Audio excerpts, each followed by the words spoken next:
Steve Dangle Podcast. Powered by Sports Interaction. Wanna bet? Steve the Steve Dangle Podcast with your hosts Steve Dangle, Adam Wilde, and Jesse Blake. Well, hello. It's Wednesday in Toronto. It's 15 degrees. Yeah, we're all gonna die. We were all gonna die anyway. Yeah, Just imagine it's a question of how, right? Yeah. And when? Exactly. Sooner than maybe we would like. But since we're all here, let's have a good time. And I wanted.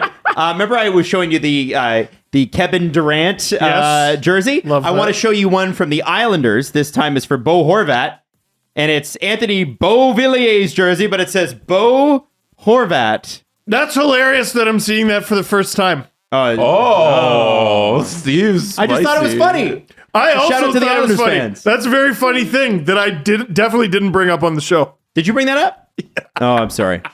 I got tagged in it later, and I was like, oh, I should bring that up. No, Did you bring that up on the show? I forgot that. 1,000% I brought Oh, that yeah, up. during the Kevin Durant Don't remember thing. that. I don't remember when, but that's really funny. Yeah. Bo well done. Horvat. Well done. Well Love done. that. Love that very much. I didn't remember you bringing it up on the show. Thought you were just being spicy because we've seen it on Twitter. Yeah, I thought you were It's all being a good. hipster about it. Yeah. Oh, I'd yeah. be like, no, I knew this band forever. you guys are very IG Reels to TikTok. Yeah. I want to be big on IG Reels, baby. Can't wait for 3 months from now when you're like, look at this Bo Horvat jersey I found on Facebook. You guys know Rihanna performed at the Super Bowl halftime show? You said in July. And she's pregnant. Yeah. I have to tell you a story. We had we were talking about that this morning on Virgin Radio, and I was talking about just the effects of being on that, because obviously artists don't get paid to do the Super Bowl. They get a production budget, and oftentimes they overspend it, and they have to pay for that themselves. So like The Weeknd spent like $7 million of his own money on top of the $15 million they give you to produce it. That's a lot of money. And Rihanna, when she took out her Fenty pack for like 3 seconds, they estimate that 3 seconds alone was worth $5 million. Oh my God. And they said that bitch better have my money. The streams for that from 11 p.m. to 12 p.m. went up 2,600%. It's like a reminder, right? It's not like people didn't like Rihanna. It's like, oh yeah, I love that song. It's the best kind of promo. And she's one of the only people that have ever outrated the Super Bowl. So Wow. So the Super Bowl got 113.5 million, and she got 118 million. So the Super Bowl was Nice. one of the highest rated Super Bowls ever. Yes. And And Rihanna she- is the second highest Super Bowl halftime ever. What's the highest? Guess. Highest one. It's, Missy Elliott for sure. When everyone was like, oh man, whoever this is, she's about to pop off. Okay. And then Jesse? I just run down the list of like. Just is name it, one. Is it Michael Jackson? It is not Michael Jackson. Is it Prince? No. Oh. It is U2? Katy Perry Is and it Missy Elliott. Katy Perry? You were That's when right. Missy I Elliott was came out. right. You were Yeah. right. What the Now, What Super Bowl was that? that was 6 or 7 teams. years ago. The I teams. forget. I have no idea. Because that drives a lot of That's that. part of it. But Right. the other part of it was. Let me guess. The Patriots. Oh, I'm sure it was the. Like, Patriots. was it Patriots Giants? You know, where they're going for I undefeated? don't know. It's impossible. No. that I was I'll right. tell you why. The reason XLX was she brought up Lenny Kravitz as well. No one remembers that, and that was between Is that where his? XLIX. Was that before or after Lenny Cockritz? I don't- So Rihanna got 118 million viewers. The halftime show got 118.5 with Katy Perry. And I'm still looking. There's an entire fucking article on this on Wikipedia, and they still don't actually tell you which teams fucking Just played. click the Super Bowl. It doesn't. There's no clickable fucking link. Oh my God. Type in Super Jesus Bowl Christ. XLX. I'm New England freaking out Patriots. at technology. The fucking Patriots won. Okay, that's what Who you did need to they know. beat? That Who tells cares? me nothing. That tells me Seattle. surprisingly. Oh, nice. That was probably the game where the Marchand should have run it. That was the Malcolm Butler game. Ah, Yeah, yes. that was Who the should one have ran time. it? Was it Marshawn? Marshawn Lynch. Marshawn Oh Lynch? yeah, I Yeah. thought you said Marchand. No, Marshawn Lynch. Oh, Marshawn okay. Lynch. Yeah. Maybe I did say Marshawn, but Marshawn Richard Lynch. Sherman with the best reaction in sports history. I love him. He's okay. He's I like fallen to off as a commentator. Has he? Yeah. I did He's not gotten know too he far was a away from the commentator. game, and he's gotten a little, like, I'm just going to say the most inflammatory thing to try and get attention kind of thing. 24-year-old with a Lambo kind of shit. kind of, but not that bad. But yeah. Anyways, that's a sidetrack. Well, so what were we talking about? So the halftime show. But what's interesting about that is the fact that in 2015, the amount of people that had cable, which is the only metric by which they measure this, they don't measure it if you're streaming it. They don't measure it if you're pirating it. The only metric still is Arbitron in these states. It's called Arbitron. It's called or Arbitron and Nielsen, and then up here it's something else. And the only way they do it is they hook a box up to your fucking television and measure what you're watching. And if you ever want to watch something embarrassing, what they're finding is, most people watch it on their computer. Yeah, and so, that one box is going to amount for thousands of people because it's not like everybody has a box. It's one box. They give it to a geographical area, and they say, okay, this one person represents 50,000 people, 50,000 in this metro area. Yeah, and that's how they base advertising dollars off of these things. So if you look at Katy Perry's thing, the amount of people, cable cutting's probably at least 20 to 25% since then. So Rihanna, based on those old metrics, with the fact that there's been a 25% reduction in cable, still doing that is unbelievable. And so you could estimate probably that 30 or 40 million on top of that we're watching. So in theory, if you had a television program and also 50 cousins, you could get them all to get one of those boxes. Yes.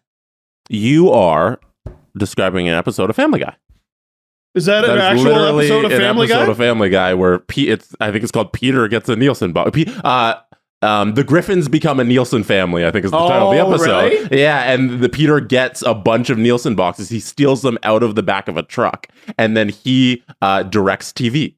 So he'll call the people and he'll tell them, I want this to happen. Tom Tucker, shave your mustache. And then he does it because Peter has the Nielsen boxes. He's got the ratings. And he can move television ratings in every single way. I worked at a place, and I won't tell you where. But if you're in media, you're not allowed to have one of these boxes. Or in radio, they call them PPM meters, and they look like pagers. Can your cousin? No, your family cannot have it. And I was at a station where a sales rep had one. And was like burner tuning the radio station that she worked for, which was in our cluster, but not the station I worked for, and was suspended by the company and had to give a speech. And what was so weird is in the speech, she's like, I know that any of you would have done the same. Oh my God. And all of us were like, no, we wouldn't have. I was like, I know that you are all also unethical pieces of garbage. What the fuck? I was like, in my early 20s, I was like, what the fuck is happening here? This woman is in her 40s. Anyway, no. Stop giving clues. Yeah. No, it's a long time ago, but it was one of those things that actually does happen, and you get in a big shit for that. Yeah. So anyway, the system is stupid. Yeah. Long story It's short, so easy to fucking manipulate. to give you an Family idea, Guy made fun of it. To give you an idea, Toronto has what's Toronto have in the GTA? There's 6 million people, 8 million people, 8 to 10, I think. Yeah, but in the range, right? Yeah. Do you know how many area. people they use to measure radio for the entire Golden Horseshoe? 125. It's 800 for almost 10 million people. 800. So whenever you see oh man, 5 million people watch this, no, they didn't. It's an estimate. No. It's But it's an estimate based on nonsense. Oh yeah. Oh yeah. Absolutely. Literal nonsense. Yeah. You'd be Now, if you extrapolate it over what the Super Bowl's doing, you can get a pretty good guess, but that's the best you can hope for. Is a pretty good guess. No, you can't. No, you cannot. Yeah. Well, The way they measure it is fabrication. Google, how accurate are Nielsen ratings? I want to know what % they claim they're off. Because it's supposed to be a scientific thing. They've developed this over centuries, decades, I should say. And they probably have a percentage that they have an error. Imagine that's how we voted. Yeah. 800 people get to vote for 10 million people. And those 800 people, we're going to guess how many people they represent. Holy shit, bro. Holy shit. It's complete nonsense, TV rating. so here's the best answer I could find. So here's how they do it. They obviously, it's the extrapolation, right? Nielsen says that it has 42,000 households in the United States participating at any one time. for There 350 are million views. 350 million people Yeah. So in the United States. More people attend a Midsummer Jays game when they're like really in it and you get 55,000 people at the Rogers Are Center. you telling There's me more people at the Rogers Center than have a Nielsen box. I want to make sure I'm right about average this. LFR reaches more people than there are Nielsen boxes in the United States of America? Hang on. Let me make sure. Let me just make sure because I'm not going to do your thing. That's accurate. So about 42,000, and within those are 120,000 televisions. So that's 42,000 households, 120,000 televisions. Nielsen estimates there are 122.4 million total U.S. television homes in 2022. My last That's LFR that's got homes with the 51,000 views. This is from The Athletic, by the way. I'm pulling this from. Oh, nice. Yeah. So this is a legitimate. This is not, Shawnee Fitz? it's not Shawnee Fitz because that's American. It's okay. Billy Shea, actually. It should be Shawnee Fitz and Billy Shea coming at you. I think. Imagine spending money that way. What? Well, I mean, and that the thing is, billions of dollars are. And here's what it doesn't include, right? It doesn't include, obviously, Netflix, Hulu, Amazon, anything else. But it also doesn't include devices like DVR devices, like TiVo, or Apple TV that allow you to rewatch things, like record and rewatch, does not count. So, yeah, it's kind of interesting. And like, for instance, I can tell you this because I worked for both cable companies and have worked for both cable companies. The most watched television channel in Canada, based on what the cable companies themselves know, which you can't make this information public for sale, so you can't sell against this. But Rogers and Bell, if you go behind the scenes, would tell you that CP24 is by far the most watched channel in the country. You know what number 7 was in the country? Remember that Channel 1 show I used to do? Mm-hmm. Number 7 in the country. Most watched show. Because it's the number one. It's the when you turn your cable box. When you turn your television That's right. on. So 7th most watched channel in the country. That's a lie. That's a lie. But no. That's actually not a lie, though. Room? No, hold Should on I a leave second. the room? No, you're misunderstanding me. That's not a lie. That's the real number. What I'm telling you is the cable boxes themselves also record what you are watching, and based on those, I'm talking about non-ratings. No, I'm saying it's a lie because they make you watch it. Yes. I see. That's what I'm saying. Okay. All right. So we're clear. I didn't choose to put you on my TV. I just turned on my box. What do and you mean are you didn't there. watch my great Cable One show? I like my cable access show. Thank you very much. What if those numbers were for the first channel that you put on after the first channel? So here's how Then Nielsen. you're probably not number 7. Here's a basic idea of how Nielsen extrapolates. If one Nielsen We'll viewer, get to hockey. Shut up. if one Nielsen viewer represents 1,000 viewers extrapolated, then 100 Nielsen households watching suggests 100,000 viewers. Mm-hmm. Because they talk about, so if 100 Nielsen viewers watch a program and each household represents 100,000 viewers, then it suggests that there are 10 million viewers watching one thing. They won't give you a percentage, though, on how accurate the number actually is. It's probably not at all. What if this is how hockey was scored? Oh, and some Nielsen accreditation was suspended in 2021 because of pandemic lapses, but they are still, as far as I know, Arbitron, I think, is the other big one. Sometimes there's confirmed industry complaints that Nielsen was undercounting TV, obviously because it wasn't including other things like rewatching and whatever. Mm-hmm. And I think Arbitron's the other one, and I still think they have the same problems as Nielsen does. So whether or not Nielsen specifically did this Super Bowl, they're both done the same. So what if NHL goals only counted if you had a Nielsen box, and the only player in last night's Colorado Avalanche game was Dennis Malgin, Right.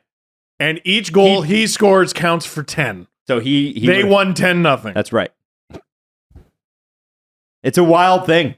It's especially in the There digital. are no adults. In the digital age. There are none. We're all just tall children. There's no adults. Yeah. I mean, that's the great thing about podcasts is at least we can say our numbers are real. It's unbelievable we still walk this earth. Oh, yeah. How does an entire... I need to stop. It's crazy that they haven't moved beyond this system and that there isn't some sort of like central reporting, like how So all the boxes record what's watching. We know that they're spying on you. Not even spying, they just collect your information. Right. So why would they not just report the actual numbers? I have an answer for you. Mm-hmm. So in the UK, they reported declining television numbers for 5 or 6 years at the beginning of the 2010s, just like everyone. Why is that? I bet it's because people watch fewer things. Right. And what happened in the UK, and the UK did this a lot quicker, is That's a joke. they're abandoning AM, FM. If they haven't already, it's almost done. And the reason for that is because there's better technology available, streaming and that sort of thing. So all of the television and media companies got together and said, listen, we can't continue to estimate what our audiences are, because advertisers are going to digital. They're going to spend it on Facebook. Who at least Facebook can give you maybe the results kind of suck, but at least they can give them to you in an identifiable like you can quantify what you bought, right? Oh, and so what they did was they said, why don't we all agree, all of our streaming numbers, everything that we get, we turn them over. And we have a governing body that takes them all in. That makes a little more sense. What they won't do in the States and Canada, because our societies are a little more set up to be, not only am I not going to work with you, fuck you, we won't do that.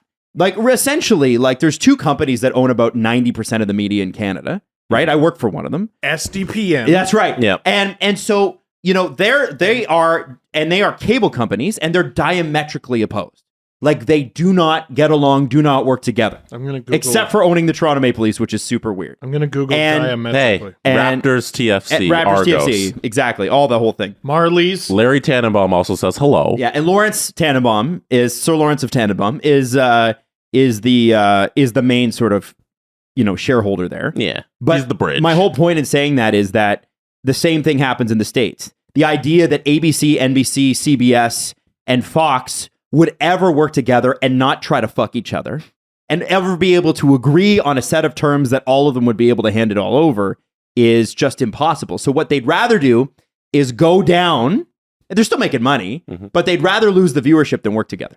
They could be making a lot more. Diametrically, with reference to opposition. Completely, directly.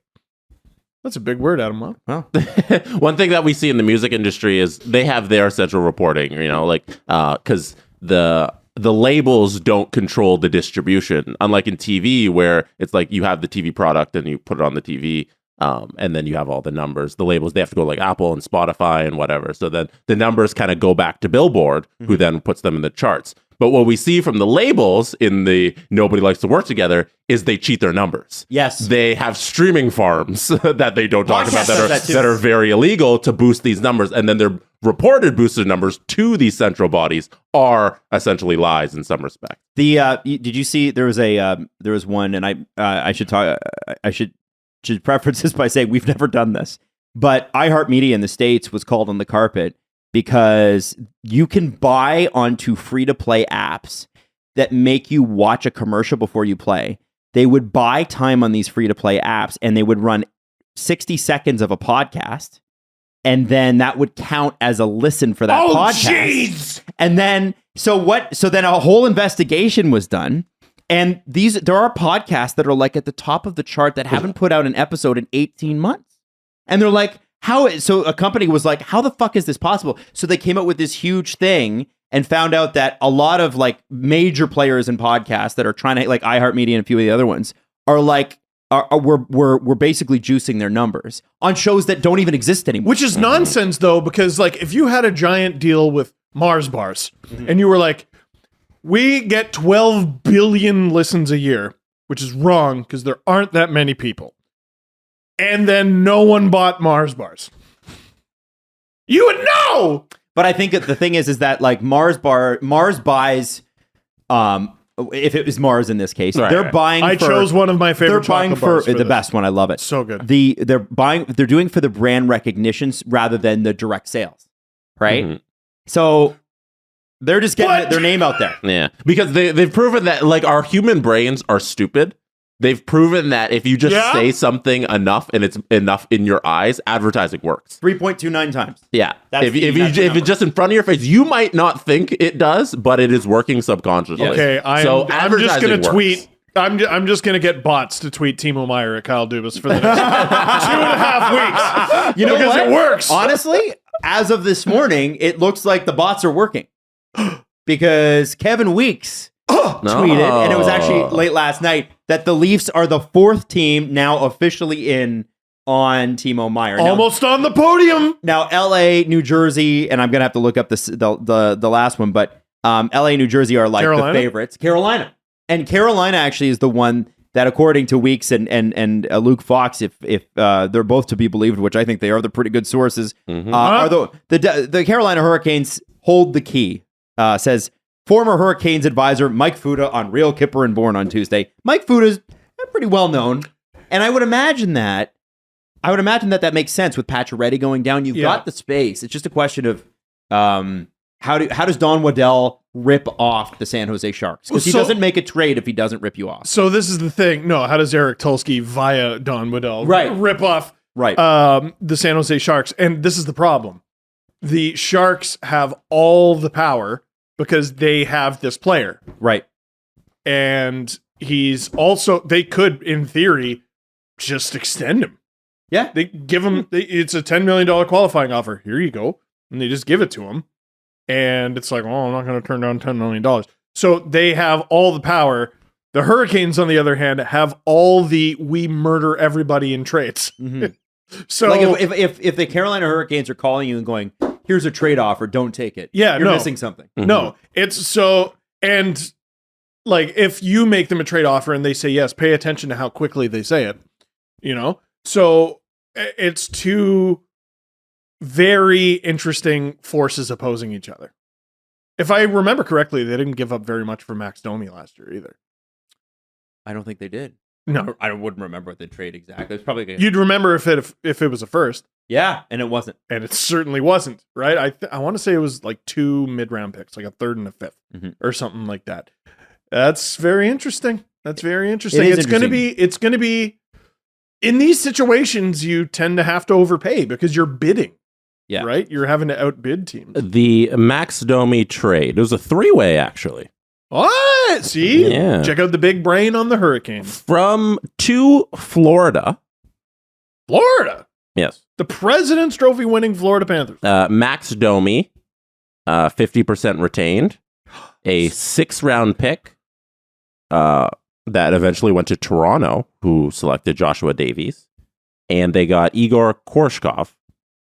See, I don't think Joshua Davies is a Leafs pick, so I think the Leafs traded that pick. Oh, they traded that pick? Okay. Holy shit. It was a 2 that's Carolina. a trade nightmare. 2 Carolina, Max Domi. And then Tyler Inamoto. Sure. And then Columbus got Aiden Hirschcheck. Who is a guy? Who's he's an AHL guy, and they got his signing rights. So I'm sorry. Not a very what did they give up? Steve, this trade wasn't very interesting. No, it wasn't. What a great trade. I'm excited. They gave up Korshkov. Yeah. Cool. They gave up Igor Korshkov, and they got salary retained 2 times. And somehow they got Max Domi. And Who they got everyone's Max like, Domi out is of he it. worth a second? Yeah, that's crazy. Mm-hmm. Got something here. Do I? There you go.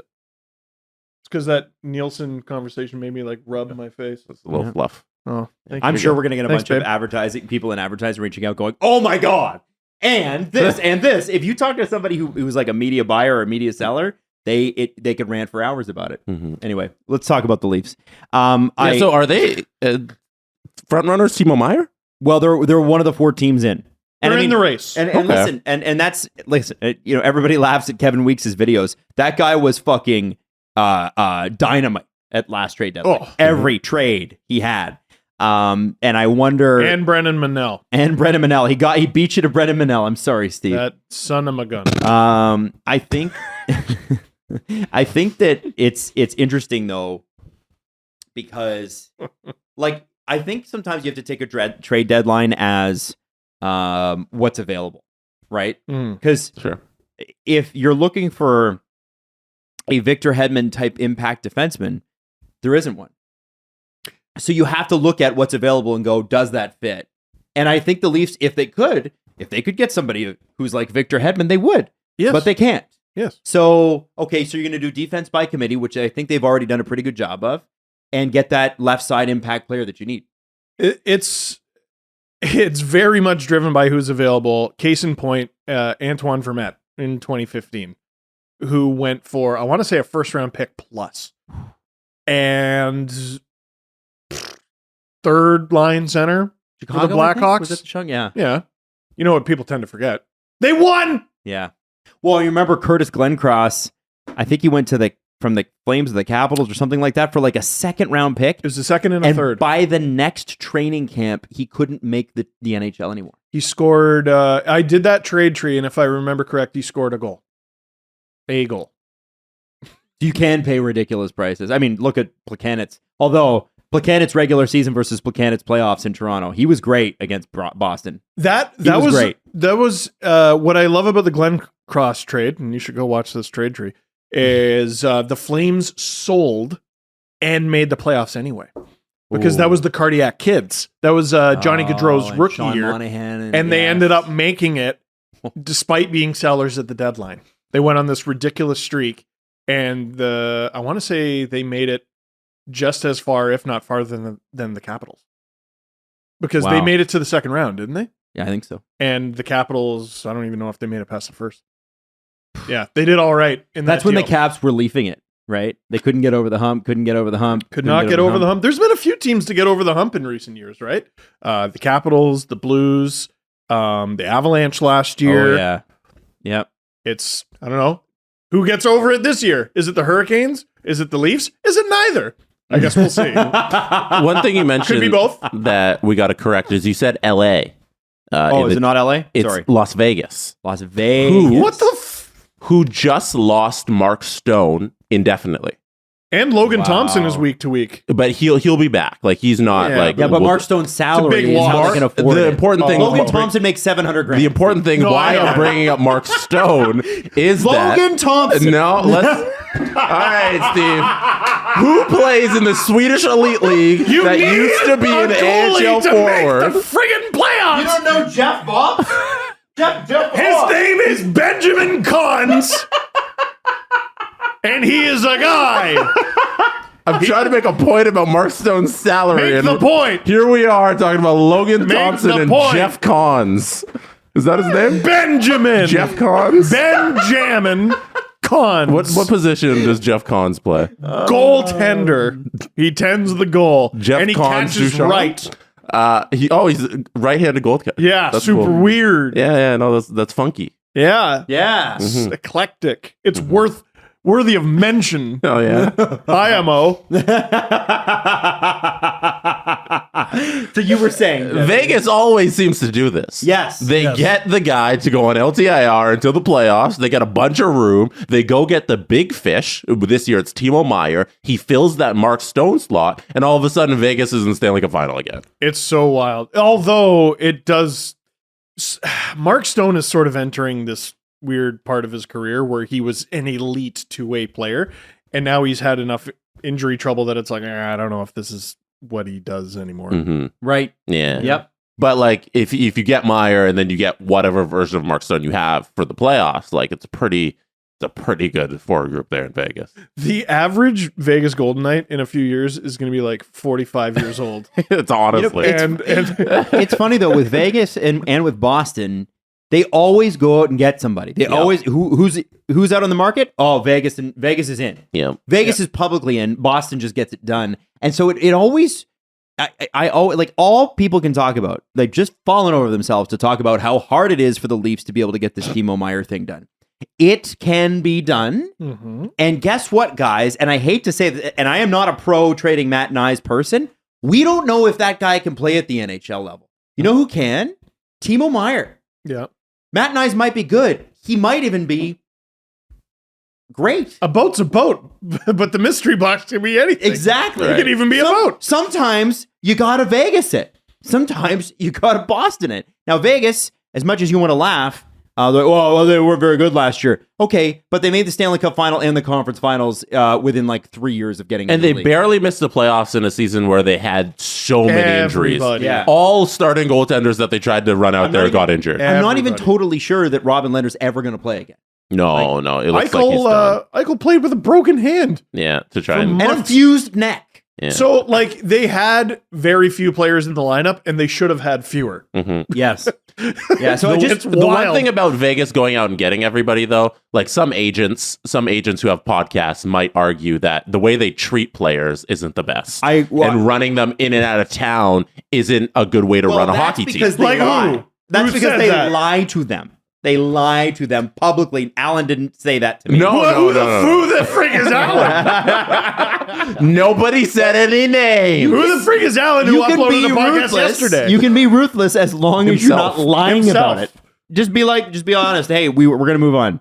I'm Right. sorry. We signed a 5-year deal. This is 18 months in. Bye. To Dubas's detriment or to his benefit, I think he cares about those relationships a little bit more than other GMs across the league. Nothing He's a wrong player's with that. GM. But Yeah. don't tell me the one thing. And Dubas wouldn't make this excuse because he has made big trades.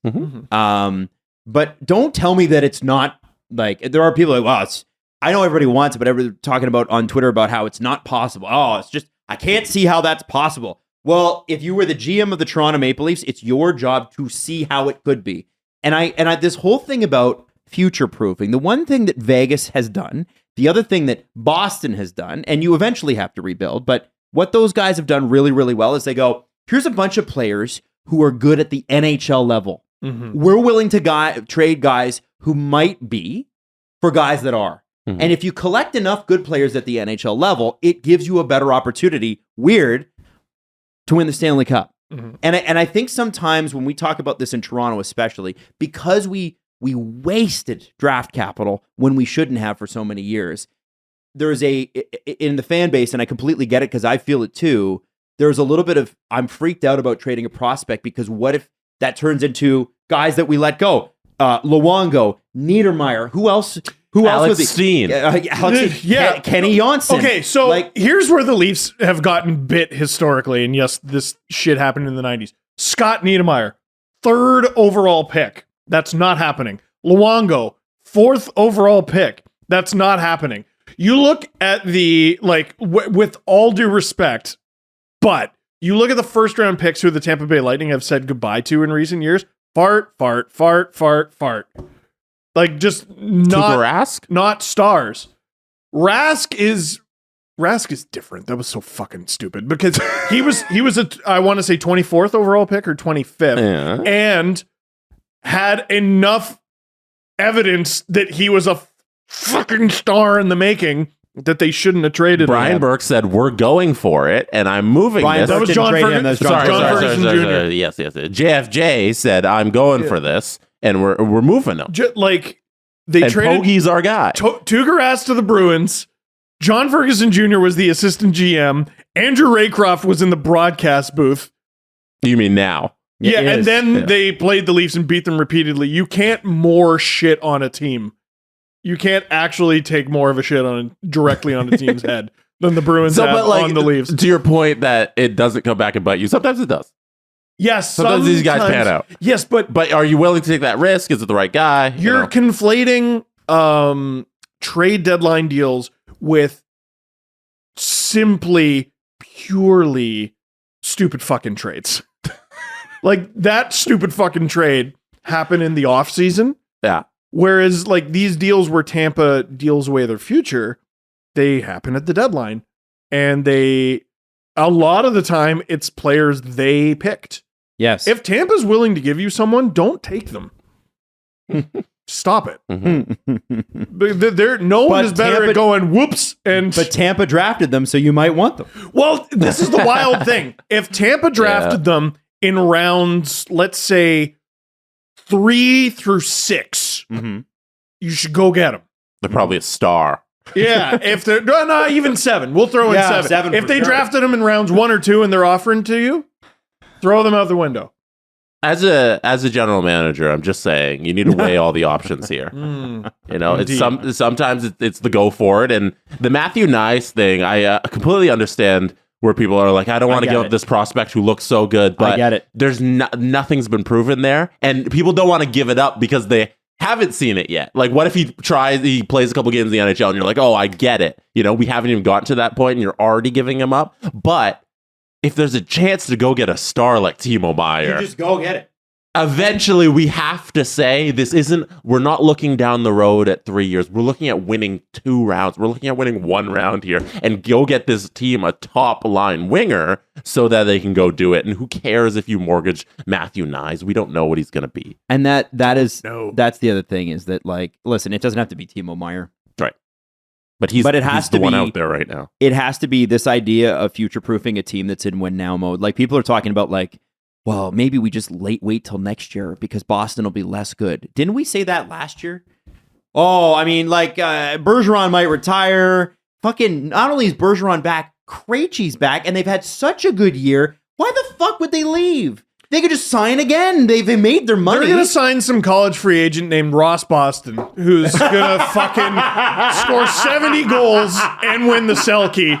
And it's going to be the most frustrating thing of all time. Stanley Cup of Ross Boston here to bring the fucking cup back to Boston. They're going to put him on a line with Jake DeBrusk and some asshole for league men and win the cup in 16 games. And it's going to be so frustrating. Binge watch the hell out of a Be a Pro career of Ross Boston. Yeah. Ross Boston. Ross the Knuckle Boston. Ross Boston. He's born in Pawtucket. Friggin'. Welcome to Roston would be the beginning of every broadcast. Yeah. I also think, man, you gotta like fucking Jack Edwards and Mayor Quimby on every. Oh God. Anyway, I just think sorry. If at the NHL level with Austin Matthews, who by the way who's been a little bit hurt this year and that sort of thing, but at the NHL level with Mitch Marner, who has been spectacular this season, and William Nylander, who's been spectacular, and John Tavares, who's had a resurgent year, and oh my God, they've got better goaltending than we thought. Engvall. What? Yeah, Engvall's been way better. What possible excuse would you have to not go for it? Oh, the division stuff. Well, fuck you. Division's gonna always be tough. It's always gonna be tough. So why don't you just take a swing? And I'm getting to that point. Like it was, last week we were talking about, like, is it Lafferty and McCabe? I'd like McCabe, but I'm not gonna, like, Timo Meier, to me, changes the complexion of what the Toronto Maple Leafs are.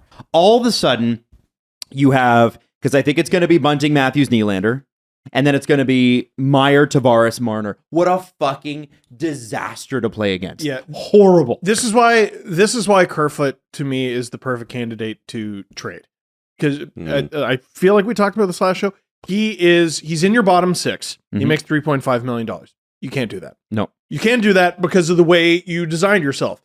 And woe is you. You have Matthews, Tavares, Nylander, and Marner. Like, woe is you. Woe is you. You have 2 relatively cheap players who have worked out very well in your top 6 roles. Bunting was a masterful signing. I still like that player, despite what I've said on the last couple shows. Calle Yarncroke, you couldn't ask for that to go much better. And you got 3 more years of that, too. It's great. And now, tonight, he's been demoted to the bottom 6, and that's fine, because that's probably what they got him for. Kerfoot, it looks like, is going to be on a line with Tavares and Marner. We haven't seen that before. We've seen Kerfoot with Tavares and Nylander, and it was just a great pile of nothing for a very long time, and I wish they would stop doing it. When the playoffs come, he's going to be in the bottom 6. No. Find a way to get rid of him. Use that space and the LTIR space you've accrued to go out and get actual should be in prison murderers. Go out and get guys with knives for hands who will scary evil murder the rest of the league and win games 7 to whatever. Like, the trade deadline is when the Leafs should swing for the fences every year because of the way they're designed. Yes. Well, they're designed for this year and last year and next year. This is the window. This is what a window looks like. And like, Dubas is clever and right to want to go after players who are not pure rentals. Right? Oh yeah, 100%. I don't hate that. Totally. I don't see Timo Meier as a pure rental. Well, if you're able to go out and get, and also you're not able to get guys who are he's probably gonna finish the season with over 40 goals. Okay. You're not able, those guys aren't available every year. And they're certainly not going to be available to develop in the window for Matthews and Marner and Nylander. And I also, especially if the contract hits their end, I want you to keep something in mind too. People talk about how are they going to re-sign Meier. Okay. The cap goes up $3 million minimum this offseason. Trade him! Hold on. Cap goes up $3 million this offseason. Kerfoot is off the books at 3.5. And if you got to go to $8 million with Meier over 8 years, so is Hall. There's your fucking money, guys. It's there. Where does William Nylander play in 2024? Then He plays for the Leafs.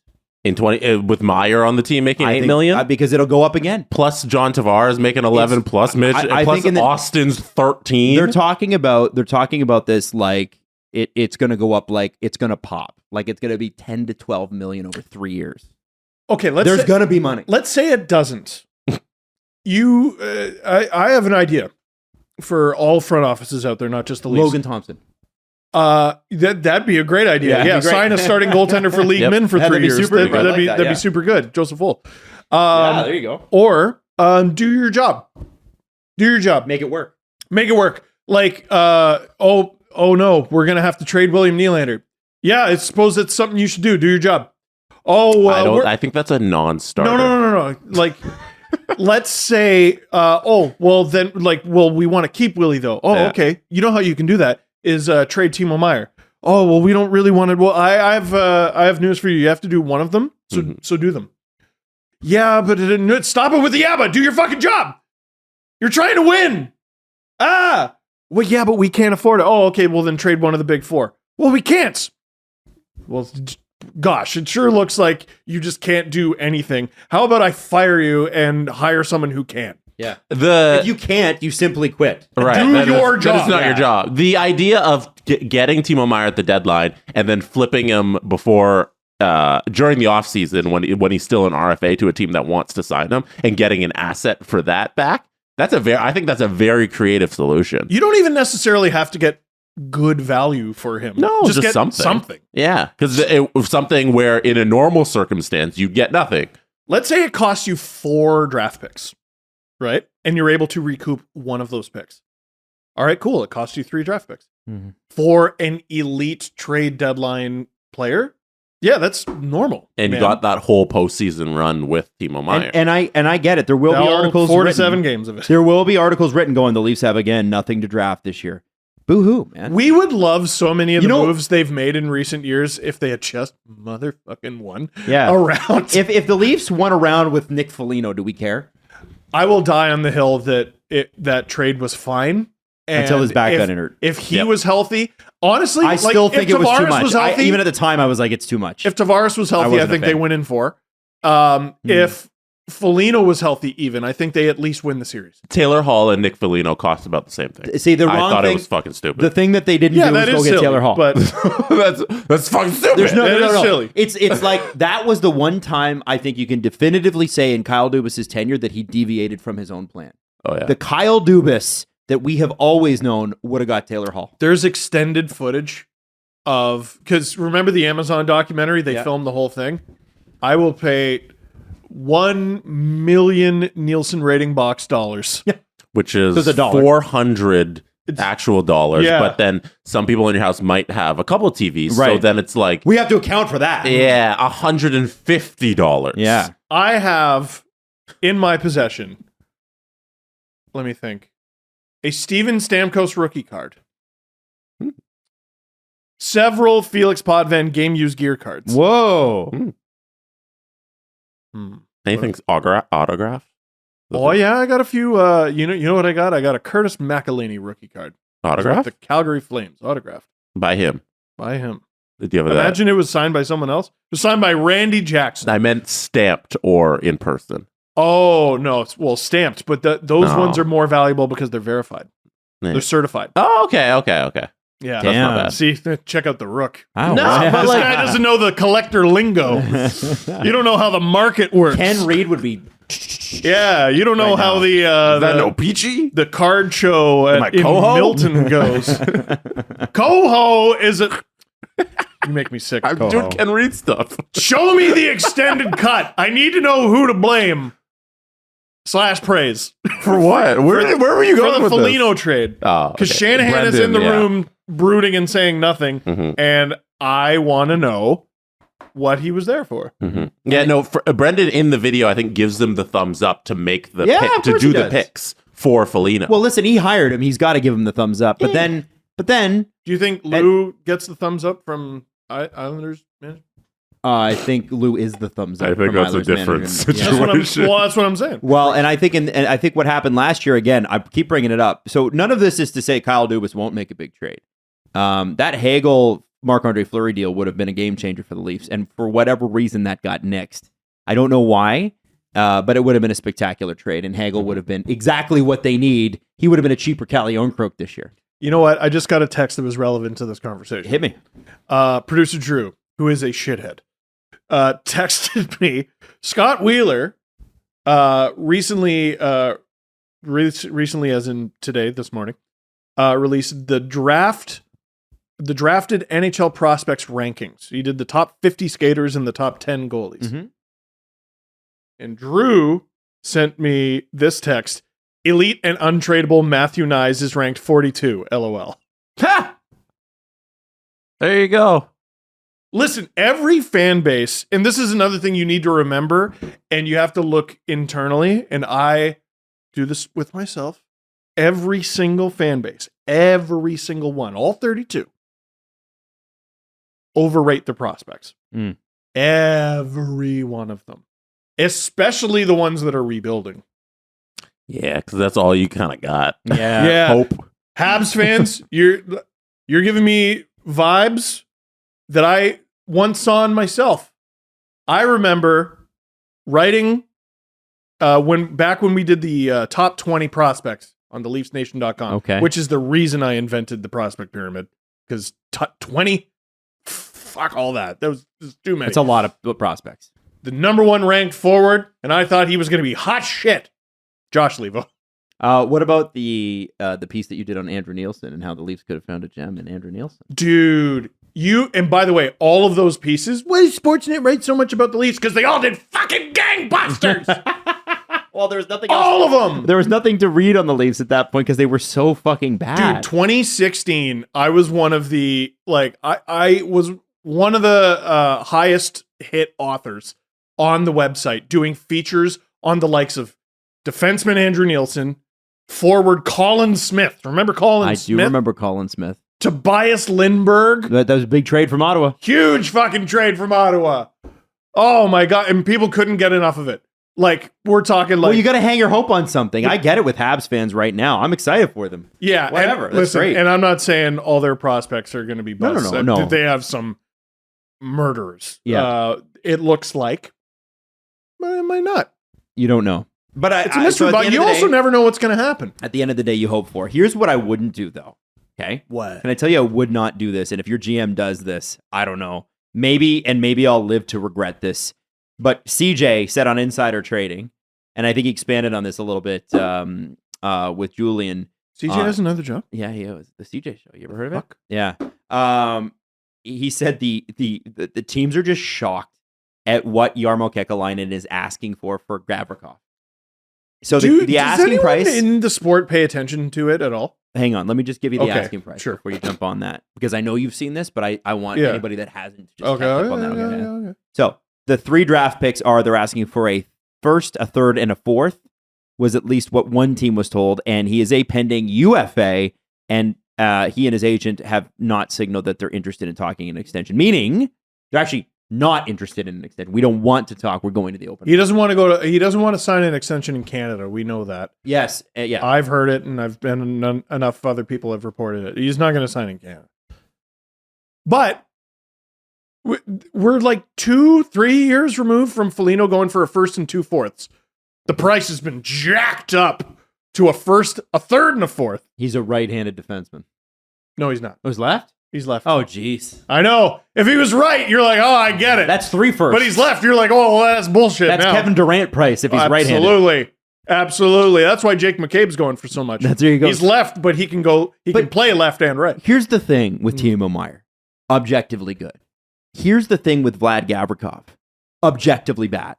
Bad is an overstatement. Bad is no, it's not. Yeah, you know what they had him on? You know down. The stats they had him on? It was like blocked shots and ice time. Those are his strengths. So he's good at being on the ice and not having the puck. Is all I can. No, thank you. Thank you. You're misunderstanding. You're misunderstanding what teams look for at playoff time and thirst for. Ben Sherratt. They They thirst to piss away not just this trade deadline, but the next one. Time on ice is low key important. One of the things I love for Columbus. One of the things I love about Mo Seider, as soon as he came into the league, he's a defenseman who can play 25 minutes if you need. Who else did they have? No, but that's still a skill in and of itself. No, being able to soak up time as a defenseman is something that I give props to Mo Seider for. So if there's an established defenseman who can do that, like I'm not going to discredit Gavrikov for being able to do that. On Columbus, I am, because the other guy is like good Branson, who sucks and has always sucked. And Columbus is like, here's $16 million. He's a third overall pick. He still sucks. Like objectively, he's not like he's big. He's aging like a fine wine. I guess He's also exactly what teams look for at the deadline. They look for Gavrikov. They look for, buddy, someone's going to give up a first for Joel Edmondson. A big guy who has gone far in the playoffs several times. What was the Ben Sherratt deal? First and a third. Was at least it was an unprotected first. So, like it could turn into. Read it. You know what they got? It could potentially be Connor Bedard. Adam, do you got Montreal Canadiens general manager Ken Hughes announced on Wednesday that defenseman Ben Sherratt had been traded to the Florida Panthers in exchange for Tyler Simelenik, a first-round pick and a fourth-round pick. So the first-round pick is this year. The fourth-round pick was last draft. And the fourth-round pick was a New York Rangers draft pick. Canadians will also retain 50% of Sherratt's salary for the remainder of the season. Damn, and 50% retained. And they also traded that year for, and he's now in Ottawa, Claude Giroux. Oh, they gave up so much. Yeah, they gave up a pretty penny for Claude Giroux. I think they thought they'd re-sign him. Mm-hmm. Oh, and Tampa just patted them on their bottom and sent them on their way. That series was never close. No, it was awful. Sure wasn't. For Florida. When they called that the Battle of Florida, I'm like, well, 1/2. Yeah, but they won a first round series, and that was kind of the goal. Well, the goal was to win the Stanley Cup, but that's something they hadn't done in forever. Kind of our goal. Yeah, but, it's funny. I was thinking about our conversation from last show about Luke Schenn. Yeah, and the Canucks holding on to him versus trading him, and you think I'm nuts for saying they should. Both of you are nuts. Potentially hold on to him. Yes, but it's I funny think they though. Move him. There was like a squabble at their practice the other day between I think it was Quinn Hughes. I think Connor Garland was involved in Dakota Joshua. Yes. Leaf draft pick, Dakota Joshua. And how could they trade him? I don't know. I have no friggin' idea. They got to future-proof this team. Yeah. I don't know. We got to think about 10 years from now. Let's always lose in the first round. I agree. Perpetually. But yes, it'd be great to keep a guy like Luke Schenn to keep the peace and figure it out. Or you could do what every smart team seems to do at the trade deadline and extort the good ones. Like, hey, Luke Schenn, you want a Stanley Cup? Right-handed. He's big. People seem to like him. People seem to like him. Oh, it's big. That it's matters. So underrated. That matters. Well, look what happens when they don't. They have to fire a coach and hire a new one just to manage one player, Vancouver. You have to literally reorganize your entire franchise around this one human being. They fired the most likable man in hockey in Bruce Boudreau just so they could make JT Miller. There it is. You know where Luke Schenn might end up? And I think this is Tampa. It might. Tampa. I thought Toronto. Initially that he'd go back to Tampa, and I was like, okay, I don't think that's going to happen. Where's my other guess? I think it might be Boston. Fuck. It makes sense. Big defenseman who's tough sense. Like that. Just gonna. He's gonna be a great locker room guy. He is Ross Boston. Like when you think about it, like he's a Ross Boston. For sure. He fits in the way that Johnny Boychuk did. Yeah. Luke Schenn seems like an important piece that Boston got on the way to the Cup.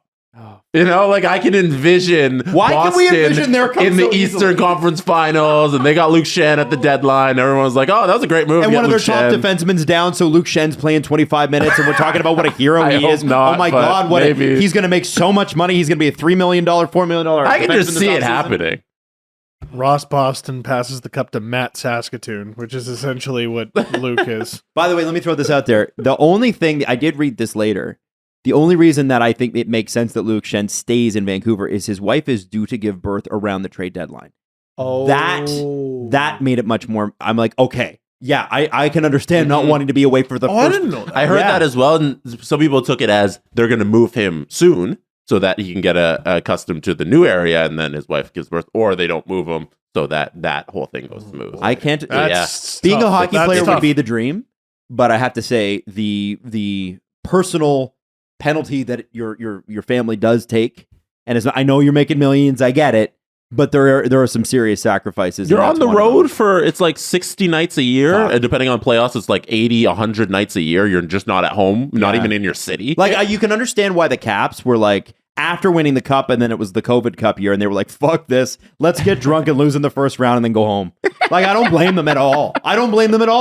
When you talk about, we've talked about it on AP and Agent Provocateur, and what a shit situation that was. No one really talks about. Now everybody's in a shit situation. They did. Wyshynski wrote a great article on it. But I don't know if that's really uploaded itself into the psyche. There's a lot of that in the NHL, and there's a lot of it I've read in the NBA, where they look at the bubble trophies as fake trophies. Oh yeah, and they might have been harder trophies than normal. I think they were way harder. No, in basketball, I look at it as, I think most basketball fans look at it as the purest basketball we've ever gotten, because all they did was play basketball. There's nothing else allowed. All these NBA players did every day and night was play basketball, and then on the on-court thing, the out of bounds.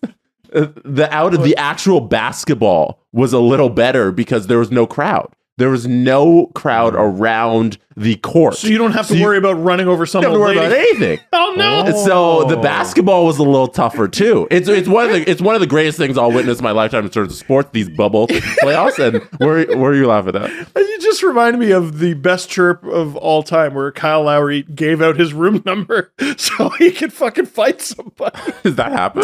Oh God! It was someone on. Oh no! Boston on the Magic. No, it wasn't during the playoffs. It was during the regular season portion of it. Yeah. He's like, 806 is my room number. Like, you read his lips, and that is 100% what he's saying. And we got robbed of a true Raptors kind of repeat run, because they have to go to the bubble, and that whole thing. And I don't think a lot of the Raptors guys enjoyed that at all, being away, and then that bled into the Tampa year. Awful. And then the Tampa year was just terrible the next season, but. The NHL bubble, it was terrible conditions for everybody. I think it was a completely different experience than the NBA players in Disney World. People seem to enjoy the Toronto bubble and just despise the Edmonton one, where it was like a jail yard. Yeah. So. Well, and what didn't make sense to me there is like the way Toronto set up. If you're not here, is like all of that is in the right area for you to be able to do all that stuff. In Edmonton, it's not, and it's sort of weird that they're like, okay. Round 2's over. Let's move everybody from Toronto to Edmonton, when you had all the green space and all the stadium and everything. They played in BMO Field. Like, they could just go, and that's their outdoor yard. And they could go back. That's where that awesome. Rod Brindamore meme is from, where he's like playing frisbee topless, looking like a Ninja Turtle, and like he's Jack. He's honestly just actually like a pale Ninja Turtle. And that was at BMO Field. Crazy. Imagine just getting to play ultimate frisbee. And the NHL's like, Field. let's hold the finals in Edmonton. I don't even know the area. Like, down by the in arena. Edmonton. Yeah, down by the arena. I haven't been to Edmonton in a while, but it's just it's not Edmonton's fault, to be clear. No, it's just like was Edmonton set up for a pandemic? Was anybody? I don't think so. No. I saw Edmonton for 2 days 10 years ago. I don't remember it. So yeah, I remember that when you went. You kept calling it the new Dubai. The new Dubai. Ed Money, the new Dubai. That's what I kept getting told it was called by the people who brought me there. That's very funny. Want to bet? Yep. Then get into the action at Sports Interaction. Whatever your sport, Sports Interaction has you covered. Bet pregame, in-game, or on one of the many unique prop bets. Head to sportsinteraction.com/SDPN. Thank you. Or in Ontario, download the app now using our QR code at the bottom of the screen. 19 plus, please play responsibly. Everyone knows Peloton makes bikes, duh. But there is also so much more to that. There is treadmills, and there's a ton of other classes like yoga, strength training, HIIT, and boxing. And Steve, you like to take a nice 30-minute ride through various locations. That's the other thing that I think people don't talk about enough is like, I feel like going to Austria and riding a bike today. Do they have a Guernsey route? I don't know. On Peloton? I am going to lobby them for it. I need Guernsey. I want to ride through Guernsey. They have Scotland. Okay. They do have Scotland. We're getting close. Okay. They also have the Pacific Coast Highway. What do they call it? California. California. Just because it's a road I drove on. Once you hop off the 405, you can like get on the tip. Yeah. Peloton offers thousands of on-demand classes available 24/7. That means you can work out whenever and wherever it's convenient to you. because nothing gets you moving like the perfect song, too. Peloton has the best playlist. So if you're looking for EDM or 90s pop, or what I do, which is 80s hard rock, I always look for those classes. Peloton has the music to fit your mood, and you can try Peloton right now, risk-free, with a 30-day home trial. New members only, not available in remote locations. See additional terms at onepeloton.ca/home-trial. So I want to ask you guys this. So I made a couple bets before the show.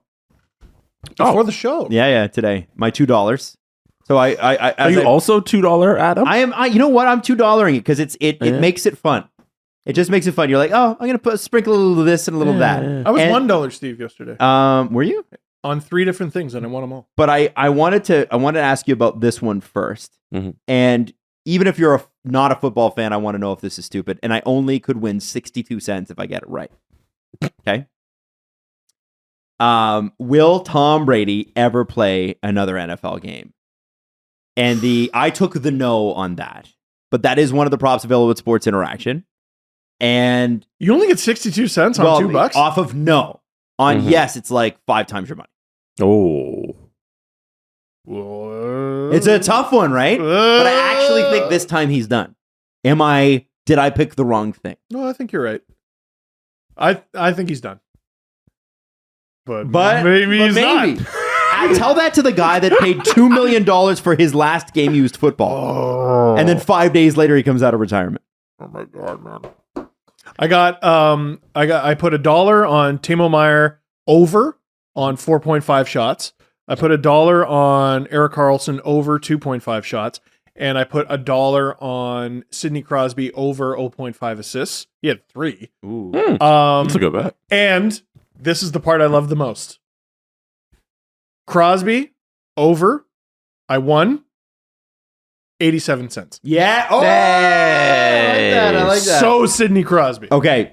The other one I wanted to ask you guys about, because we talked about the Connor McDavid total goals.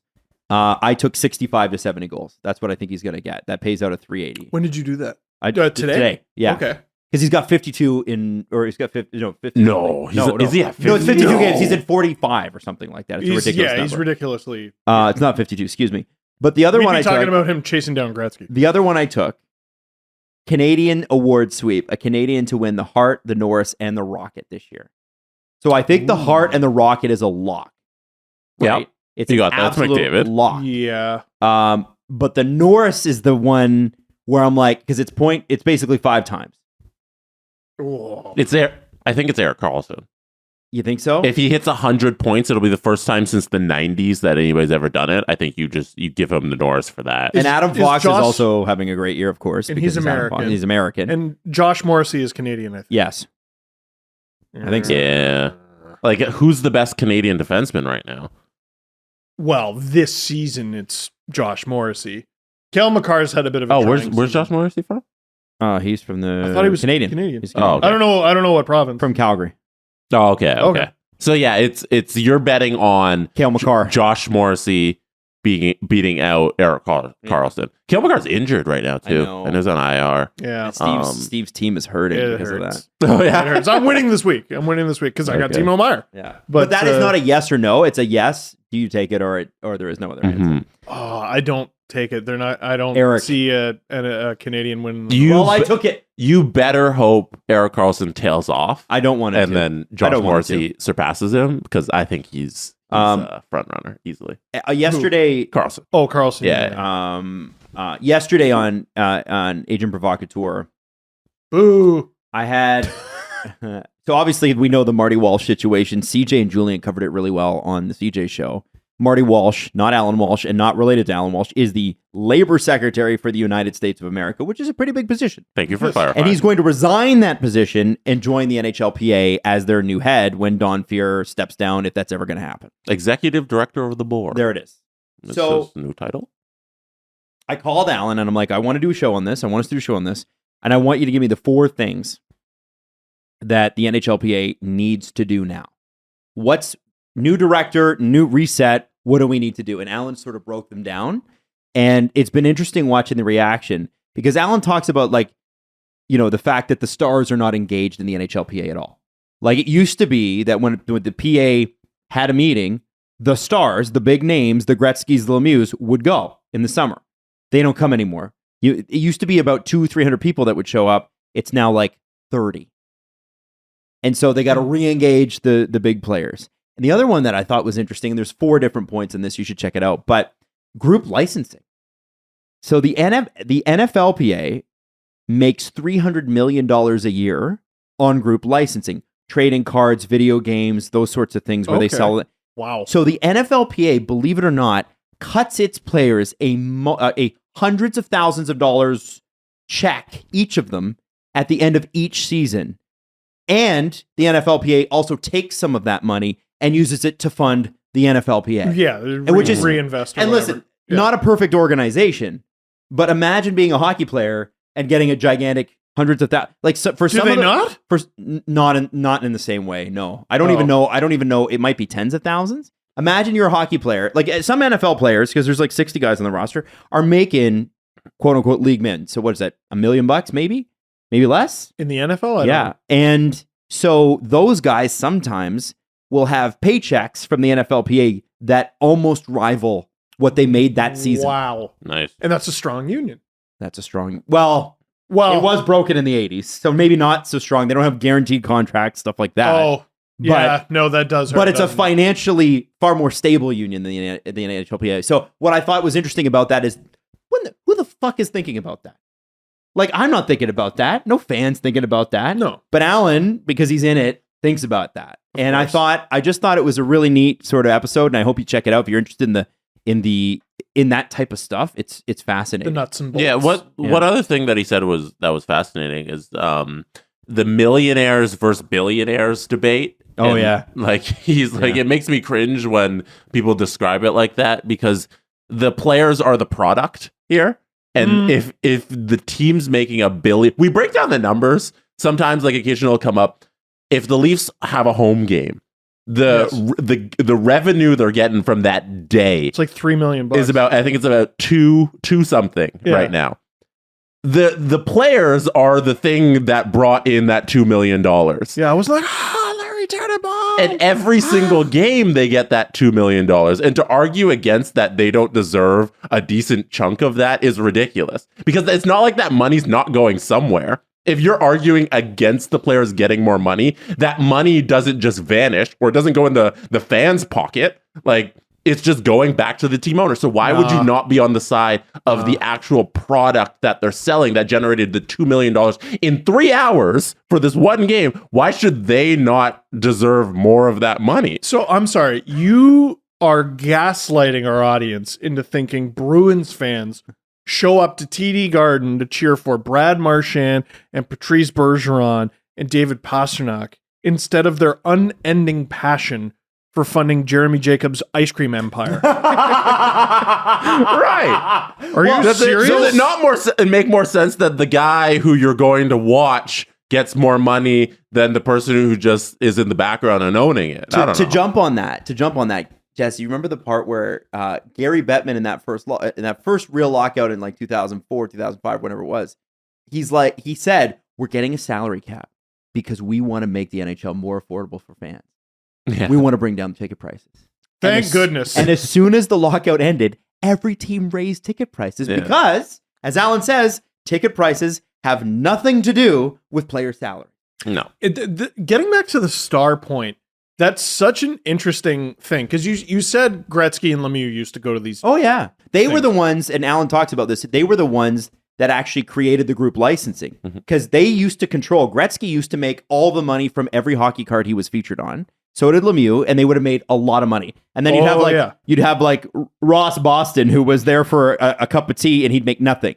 So what they said was the NHLPA under Bob Goodenow, Bob suggested this, and Gretzky and Lemieux, to their credit, said, "Yeah, we'll participate in that too," and we're foregoing hundreds of thousands of dollars every year just so everybody could be in it. Yeah, together. That was decided at was the year 92. Of the 8-day lockout. That was 92. Yeah, the one going into the playoffs where they were threatening to sit out. That was a strike. But the strike. Sorry, yes, that's when they got those rights, which was genius. But when the 2004 lockout happened, there was like a power vacuum, a little bit, because Lemieux, I believe, had just retired again.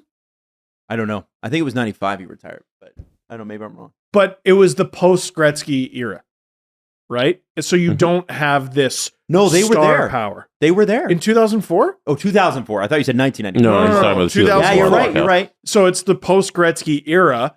And then coming out of that lockout, yes, Ovechkin and Crosby are the kids who the NHL is building the league off of, but they're kids. Well, part of the problem, though, was Bob Goodenow had prepped the players for an 18-month lockout. They knew Gary was going to cancel the year, and he told everybody, and everybody was on board. And then several star players turned coat, including Jeremy Roenick and Jerome McGinley, and there was a few other players. They were Pronger, I think, was one of them as well. There's actually a book on it. I got the book. Wasn't it Shanny? Yeah, a lot of the star players went behind the other players' back.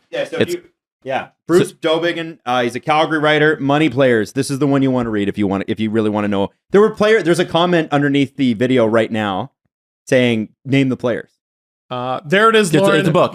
Say it again. Bruce Dobigan. Yeah, Money Players: The Amazing Rise and Fall of Bob Goodenow and the NHL Players Association. And what's interesting, we had Bruce on. Yeah, there's a whole podcast episode you can listen to with Bruce, the guy who wrote the book about this subject. But what's crazy about it? It's on our channel, and this will shock you. SDP. All of the players, with the exception, I think, of Jerome, all of the players who turned coat are now in cushy NHL jobs. Yep. The executives that they went and did favors for and sided with, they kind of hired them a couple years later. And this is why it's important for Crosby doesn't seem like he has the energy for this shit anymore, and he just wants to play. But it you see, you hear how defeated he was the other day. I don't know. Does what I say even matter?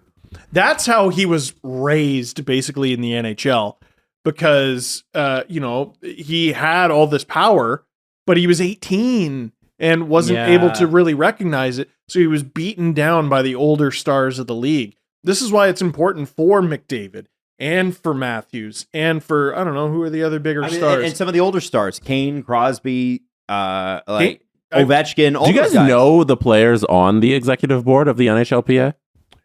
No. It's like Kyle Okposo. So I got it here. It's Ian Cole, Justin Falk, Sam Gagner, Zach Hyman, Kyle Okposo, Nate Schmidt, and Kevin Shattenkirk. There's one first-line player. Zach Hyman? Yeah. Holy shit. Can you read that again? Ian Cole, Justin Falk, Sam Gagner, Zach Hyman, Kyle Okposo, Nate Schmidt, and Kevin Shattenkirk. Here's a fun game. Do you want to do the NBA one now? Sure. Do the NBA one, Jesse. I want to hear this. Yeah. Holy shit. You gotta give me a second. Just type it in. That's fine. Dude, that's brutal. Nothing against the work that those guys do. No, but like they would admit to you, dude. Hyman is he's the third best player on his line. Yeah, and that's not even an insult. It's a compliment to him that he's on the line. Mm-hmm. So we got here, and with the NHLPA, it's like, what is the average age of those guys? Like, where are the young stars on that whole list? Hyman might be the youngest one. I think he is. Might be the only guy whose age starts with a 2. I don't even know if it does. I think he might be 30 now. All right, so we got the NBA PA, the president, CJ McCollum, Andre Iguodala, first vice, Harrison Barnes, secretary, treasurer, Bismack Biyombo, vice president, Malcolm Brogdon, vice president, Jaylen Brown, vice president, Kyrie Irving, vice president, Garrett Temple, VP, Grant Williams, VP. Mm-hmm. And then there's stars in there. Very involved, Kevin Durant, LeBron James. Yes. And so listen, I know this conversation doesn't fascinate anybody. It fascinates me. All right. Chris Paul, long time, was the president. Was on that board. I think he was the president for a long time. But until like recently. Yes, until very recently. But he's like 39, right? So he's like, it's probably time to turn it over to somebody else. You gotta participate. You can't just lay back because you make $12.5 million and you got a heated driveway and a solid marble kitchen. One thing that you'll hear this, it's super weird. Marble kitchen. If you listen to Noxie and Cax weekly, you'll hear this conversation on Friday's episode. And if you don't, you should. But one thing that's happened in the women's game, in the women's side of sport, is that they've realized that they have all the power as players. We're seeing it play out in Team Canada on the women's side with soccer, where they know, well, you guys are nothing without us. And look who's right at the forefront of it. Christine Sinclair. She's at the end of her career, and she knows it, and there she fucking is. She's not fighting for herself.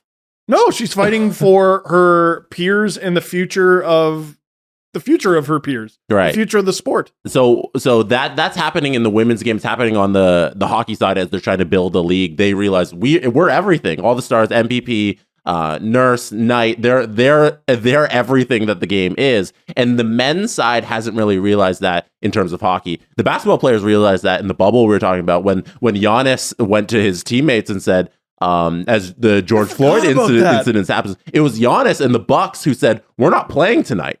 You know, we can just not go onto the court. What if we simply didn't? When Donald Sterling, that was going down with the Clippers, Chris Paul, who was a part of that team, said, we're not going to play for this owner. We can just threw all their shit, play. And they threw their uniforms at center court. And that's how they got him out, because they are the actual product, these human beings. And the hockey players haven't realized that. And Connor McDavid can do whatever he wants, because the game is nothing without Connor McDavid, Austin Matthews, David Pastrnak, Cale Makar. They control everything, and they haven't really realized that yet. Yeah, and it's because, you know what?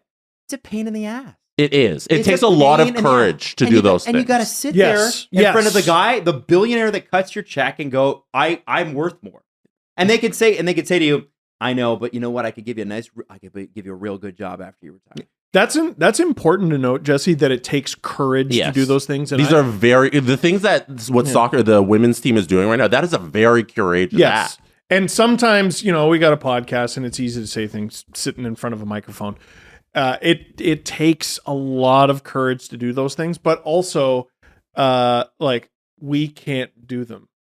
The public can't do them. The only Connor McDavid is Connor McDavid. Mm-hmm. Only Austin Matthews is Austin Matthews. And we can want that for you, but you have to seize it. Yeah. Yes. And we understand that it's difficult for you to do it, but only you can do it. And to Adam's point, he's sitting there with who owns the Cates? Daryl Cates. He's sitting there with Daryl Cates, and he's like, I make $12.5 million a year. What am I doing? When I'm worth 20, Daryl. But what am I doing fighting with you? Connor McDavid might sit there and say, I live a very happy life making $12 million.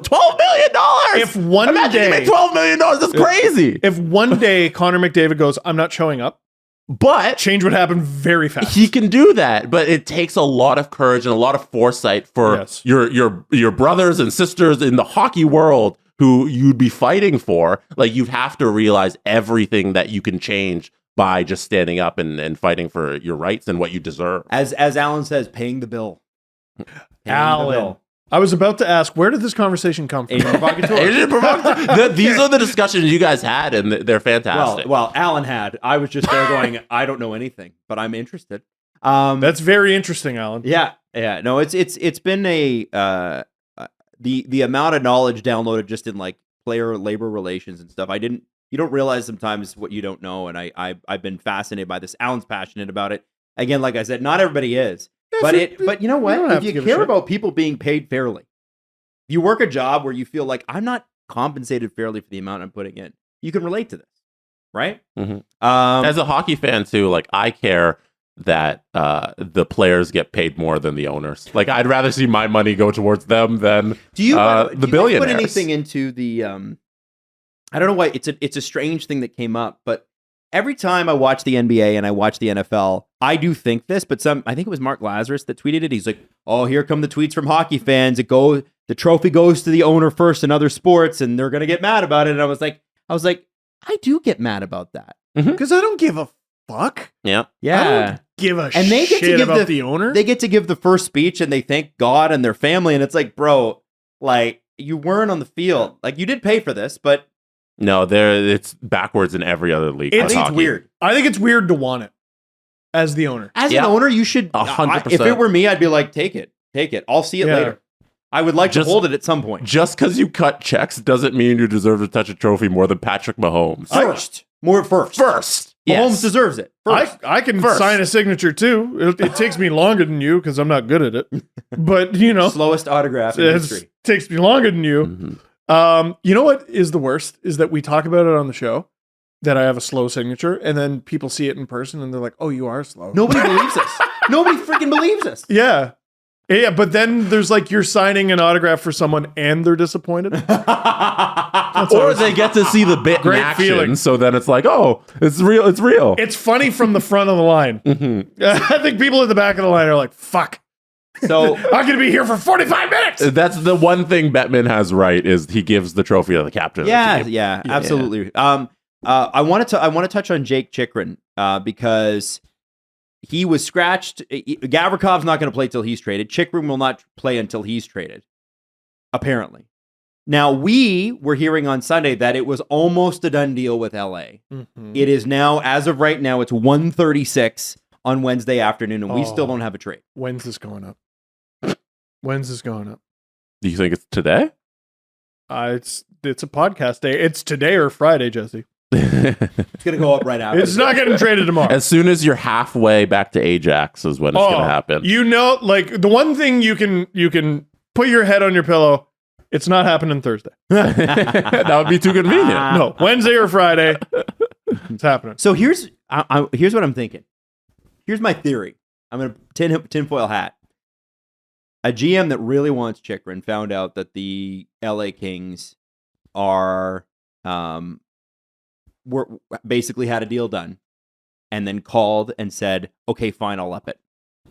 And I think the Coyotes played this the smart way, and they leaked again. Tinfoil hat. Craig Morgan might be like, "You don't know what the fuck you're talking about," and that's fine. But if I were the Coyotes, I would have leaked that too. And I'd say, "Shut your pie hole, Craig." Shut your pie hole, Craig. We got to get him a t-shirt. He's got to have his "Shut Your Pie Hole, Craig" t-shirt. He's got to have that. I want that. I want that. I hope he sells it. I know he's got his podcast and everything. But what I think happened here, and I think smartly, if you're the Coyotes, you do the exact same thing, is you leak that trade is done. We're done. And because if I'm the guy, okay, you're the Kings, Jesse, you're Team X. You're the Oilers in this instance, and I am the Coyotes. Steve and I have a deal. I call X reporter on the side and go, "Listen, we have a deal, but just throw it out there that we have a deal. And that don't even say that. Actually, what you should say is, we're not playing Chychrun until he's traded. LA's the front runner." I've never seen this. And ever. you just leave it, Yeah. and you just let it sit. Jesse's going to call and say, "Okay, what are they offering?" And I'm going to say, "Jesse, I can't tell you that." And then you're going to say, "Okay, you see my offer? I'm going to give you more." And then I call LA back and I go, "Hey, I know we had a deal, but I now have a better deal on the table, and there was nothing binding me to that. So I'm going to ask you for more." And LA, I think, is going back and forth going, "Do we do this?" What did people say about the return the Canucks got for Bo Horvat? They said it was slightly underwhelming, I think. Slightly underwhelming. What was the first report that came out after the Canucks made that trade? I don't know. What was the first? That teams who thought they were in on Horvat didn't get a call from the Canucks before they pulled the trigger on that deal. And that is a stupid idea.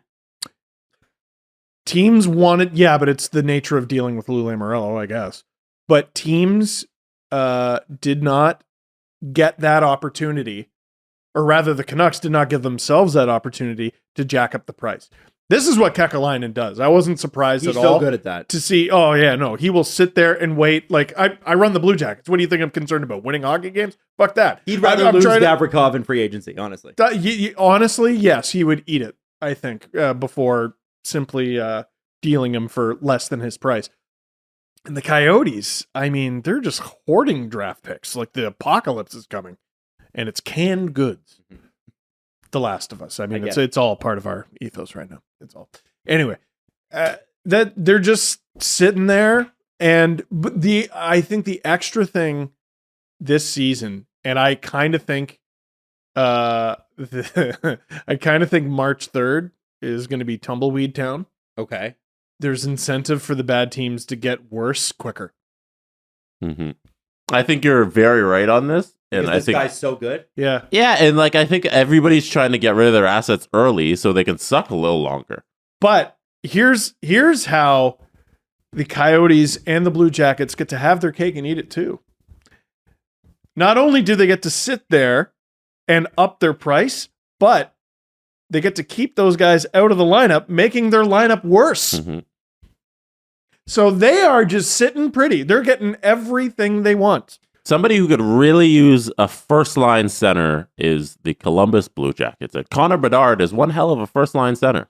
Yeah. And they're sneakily the front runners right now to get Connor Bedard. Yeah, they suck. Holy shit. Why not just make yourself worse and guarantee those 25% odds? Imagine consecutive off seasons they get Gaudreau and then Bedard. You're Pretty good. Kekäläinen, you're Armstrong. You get to sit there, scratch these guys, and go until someone calls you with your price. And they go, fuck it, fine. Yeah, like this is And we're 2 weeks out, too. the Like, one it's not- time of your season where you get to feel like a winner. Yeah. Well, and It's awesome. it's crazy. The whole picture of it is cool. If that's in fact what the Coyotes have done, good for them. Would That's how you Gary gotta do it. Bettman love or hate if Connor Bedard went to Columbus? I think he'd like it. I think That's one of his expansion teams. Absolutely, he'd like it. I think he does have some pride, and he doesn't like that healthy players are being held out. But I don't think he's too heartbroken that it's Arizona and Columbus. No, You think he's Or Chicago, He's frankly. rooting for that. They over, haven't held anyone out. no, that's true. But over that they're bad. Montreal. Do you think Gary's which one he gives? Sorry, say again. Montreal or Columbus?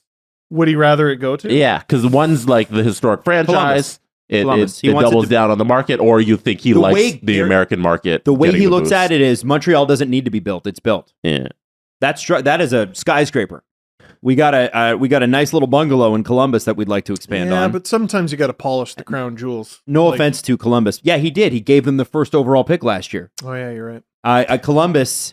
When was the last time the Canadians had a first? I don't think they've ever had one. And Actually, I don't mean to demean the Columbus Blue Jackets or their fans, but if you're looking at Montreal and you're looking at Columbus, which one's the bigger hockey market, right? That's my point. I think Arizona is ideally where they would want it to go. Imagine. I mean, of course they do. Ugh. Of course they do. Columbus is a healthy market. Frankly, Arizona has never been. It's just so funny how Crosby went to the Penguins at the time they needed it the most. I just think it's funny how.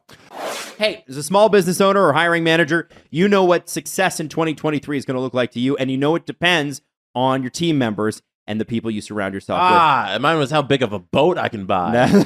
That's success to me. 2023, big boat boy. Now buying a boat's cool. I got it. Okay, LinkedIn Jobs can't guarantee you a boat, but can guarantee you higher quality candidates and more efficiently find ways to more efficiently find them. I wish there was a way I could say that, but the boat threw me off. Good Not talking. gonna lie. Good talking, bro.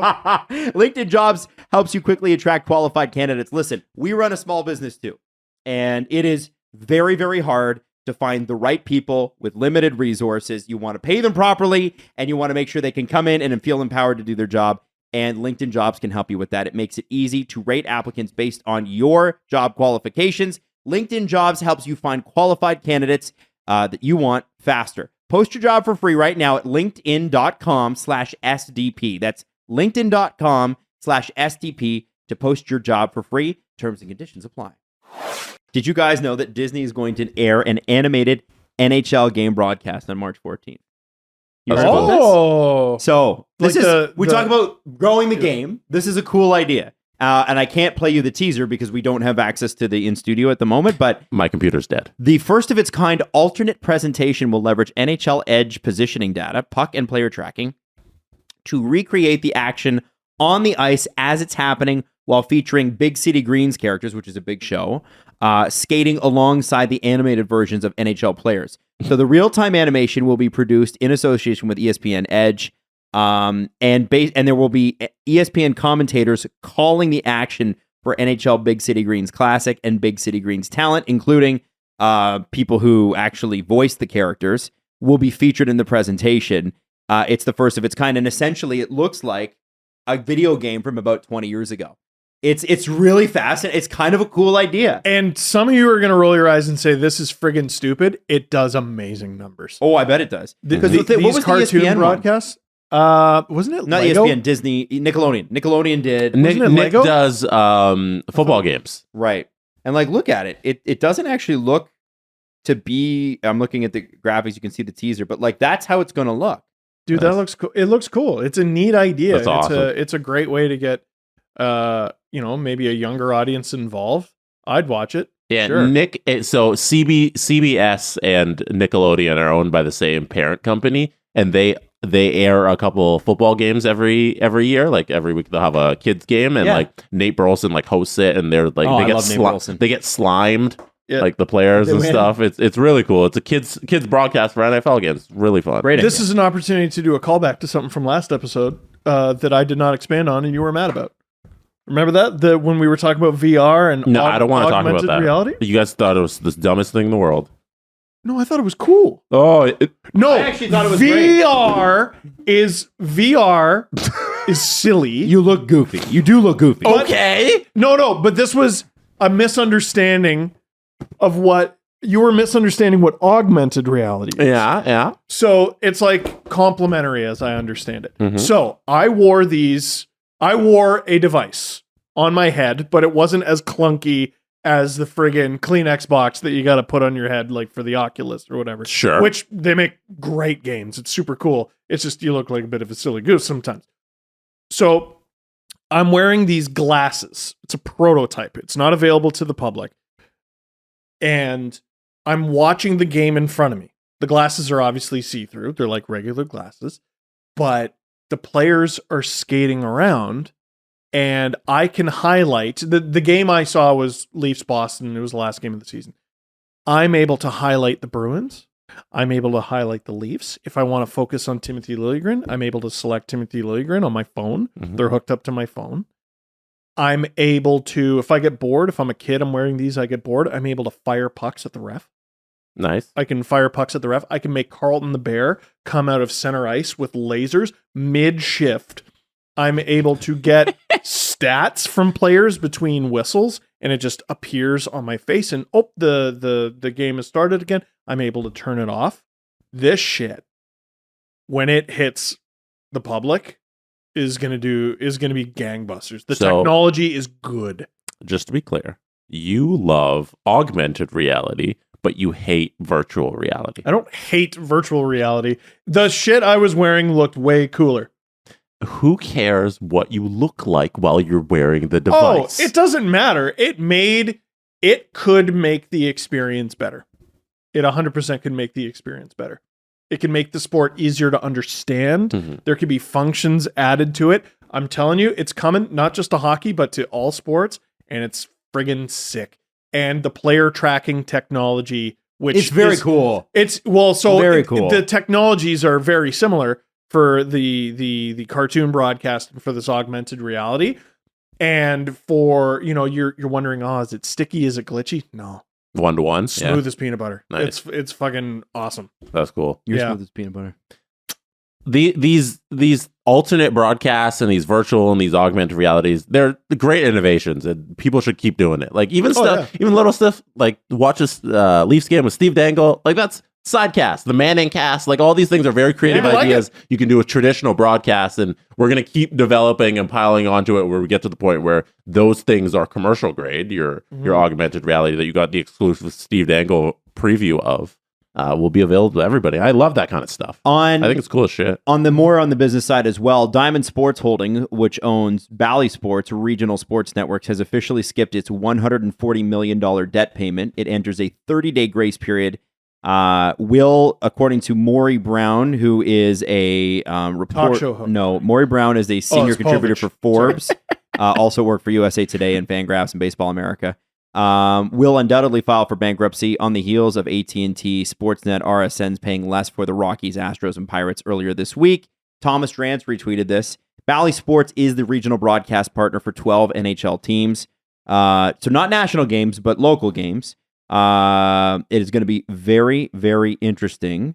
And maybe I'm wrong about the cap going up, because if 12 teams lose their regional sports rights, then HRR, hockey-related revenue, is probably going to go down. That's why I know you keep talking about it, Adam, but I can't help but go, yeah. Every time you bring it up. Gary's going to be like, okay, it's going up $1 million. Yeah, no, he'll tell you one thing that is technically true at the time, and but the situation changed, so we're just going to have to keep the cap at 45 mil or whatever it is. 20. Lowers it. Just Canadian. Mm-hmm. Yep.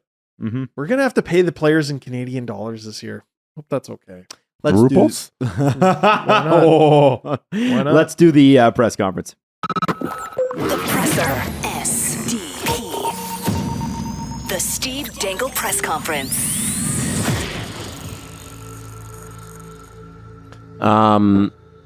Leafs play the Blackhawks tonight. Matthews is back. Woo! What is your prediction for the final score? As we are in the future right now. In Chicago? Or in Toronto? That's a good question. If it's in Toronto and Samsonov's in it, it should Toronto. be an auto win. Toronto. It's in Toronto? Mhm. I hope they run the fucking score up. Like, dude, you're rested. You essentially have not played hockey games this month. My channel is dying. The Leafs essentially have not played hockey games in February. You're rested. You got your big guy back. You should kill this team. Kill them. Did they play last night? The Blackhawks? Yeah. I think they did. Oh my god. Really? Let me see. It was Montreal, wasn't it? I thought they played. Oh, yeah, Montreal they last lost night. 4-0 to Montreal. Oh man, it's Come on! It's a 5-4 Leafs loss in OT, guys. The 5-4 Leafs loss in OT. This is from... Look how angry he is. I just did it to make Steve mad. No, and no, because Like Domi's back in town. He's going to score 3 goals against his hometown team. oh my god, Mrazek shutout. Mrazek shutout. Oh, Mrazek's not in net. What a He's not? story. Who's in net? No. Is he? He's Oh, probably Peter injured. Mrazek is in net. Oh! It says expected. I wonder if he was the first goalie off Bet ice. on Mrazek. Bet on Mrazek. Oh my gosh. Yeah, no, if Mrazek's in net, this is a loss. Under 20 shots, I'm taking that bet. This I hope is- Sports Interaction has it. This is one of those games where maybe the video is I let you freak out. You sent I me a sit there- crowdfunded Chicago. Yeah. Oh, I'll just be like, I can't win every game. It's perfectly acceptable to lose to a tired Chicago Blackhawks team. Next question, Jesse. No, I hope they run them out of the building. I hope so too. Since Of course. since 2006, only 3 teams have been heavier favorites in a game in terms of the betting line You're kidding. since 2006. So Toronto is that much of a favorite to win the game tonight. Oh my god. Oh my god. Matthews will be back. Peter Mrazek, Matthews is back. I mentioned that. Peter Mrazek looks like he's going to be starting. He's the expected starter. Put in some money on Chicago. It's going to be fun. Along the same Matthews Leafs route, Cheese Supreme wants to know Ooh. if the cap goes up by $2 to $3 million ish. Yeah. What's your prediction for Matthews' next contract? I think he's had a number in his head for a while, and I think that number is 15. I think we've all had 15. I think that's what he's going to ask for, and that's what he's going to get. And if you're the Leafs, you set aside $15 million, knowing that you're going to get year in and year out one of the best players in the league. Agreed. And that's what it costs. Yeah, just pay him. There's a number? handful of players in the league where you go, just pay him. Yep. He's one of them. Yeah. Adam, that's your number as well. Absolutely. Yeah. If that's what he wants, you give it to him. The conversation starts with him. Yeah. 'Cause- I'll find somebody else that I pay $700,000 for. That's the GM's job. Well, naturally, you're going to be like, but what about Mitch and what about Willie and what about... It starts with Austin. Starts with Austin. And honestly, Mitch's contract isn't up, so we don't have to think about Mitch. But I think this team starts and ends with Mitch Marner and Austin Matthews. And the way Mitch has played this year, if his contract was up, I couldn't fault him for asking the same. I couldn't. How could you? He's been unbelievable. He's been extremely good. One of the better two-way players in the entire league. I don't know. Sets up everybody for goals, kills penalties. Mitch Marner's been unbelievable too. Yeah, I think 15 million, 15.5, something like that. I wouldn't be shocked. Oh. I think too. What's going to be very interesting. 15 was fine. 15.5 was a bridge too can't far. do that. I don't know why. I'm curious about the Connor McDavid number, and that's up in what, 3 years, 4 years? That is going to be a number. And I wonder, like Matthews, I think when he signs this extension, will be on pace to, we'll see if he gets there, be the highest paid player in the league by a considerable amount. And then I wonder if Connor McDavid says, basically, Wayne Gretzky me. I want to be the highest paid player, and I want to be the highest paid player for a while. Yeah. Or, nope. Or he goes, no, I want to win the cup. I want to win the cup. Ah! Yeah. Not if Tyler Seguin has something to say about it. Who is actually in real dollars, I think, the highest paid player in the NHL. How much is he making in real dollars this year? I don't have it in front of me. That's I forgot you don't have a computer. Yeah. in terms of actual money, just because of the way it's structured. Yeah. Tyler Seguin's highest paid player. I I still love that stat. Yeah. Just go to Cap Friendly and just sort by contract. the Tyler stat Seguin. is the Sabres. I can't remember if it was the highest paid player or highest paid defenseman, but they had the highest paid defenseman in the league back-to-back years, and it was two different guys. Oh. Tyler Myers 1 year. What? And Christian Ehrhoff the next. Whoa. Just because they gave him a bunch of cash up front? Look it up. Wow. Look it up. Tyler Myers was once the highest paid defenseman Yeah, and in then dollars. Christian Ehrhoff. If I remember correctly, this was before, or those contracts, it was one of the they changed the rules contracts where you were able to front load the shit out of it. I want to say Myers made 12 and Ehrhoff made 10. Tyler Seguin has a base salary of 5, a signing bonus of 13 million, and this is the second year in a row he's had that. The Stars had to give him $8 million on July 1st. Yeah. Holy shit. $13 million. You know what's funny? The Leafs had to give up more than that to 3 different players, I think. Wow.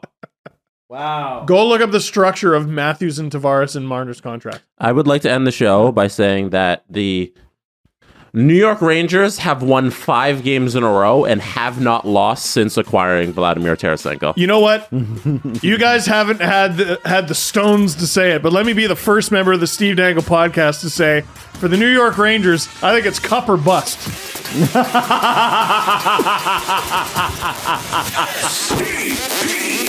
The Steve Dangle Podcast. Powered by Sports Interaction, Canada's Sportsbook. Follow the guys on Twitter at Steve_Dangle, at Adam WYLDE, and at Jesse Blake. Connection complete.